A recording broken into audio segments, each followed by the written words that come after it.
De 1982 à 1985, la province belge de Brabant est la cible d'une série de crimes et de braquages sanglants. Connu aussi sous l'expression néerlandaise bande van Nijvel, bande de Nivelles, cet épisode se répète à plusieurs reprises sous la forme de braquages et en même temps d'assassinats sans relation directe avec l'appât du gain. Sur cette période, ce n'est pas moins de 28 personnes qui sont tuées ou mortes à la suite de leurs blessures. Bien entendu, les auteurs de ces crimes n'ont jamais été découverts. Cependant, les enquêteurs ont tout de même pu reconstituer quelques éléments, notamment la composition du gang où 3 membres permanents surnommés le Géant, le tueur et le vieux parcouraient la région. Les braquages se sont terminés en 1984 lors du braquage d'Alost où l'un des membres aurait été tué.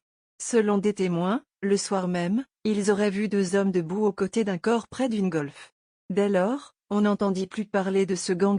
Plusieurs théories gravitent autour de ces mystérieux crimes, surtout lorsque l'on connaît la sauvagerie des tueries pour de si maigres butins. Certains imaginent un psychopathe, le tueur, qui a influencé la bande pour commettre ces braquages et massacres gratuits, et d'autres pensent qu'il y a une thèse sur la piste politique pour tenter de monter un coup d'État, étant donné que la Belgique traversait une période politique délicate menée par les communistes. Les tueurs auraient pu être des agents spéciaux ayant pour mission de se jouer des forces de police belges et semer le chaos dans le pays.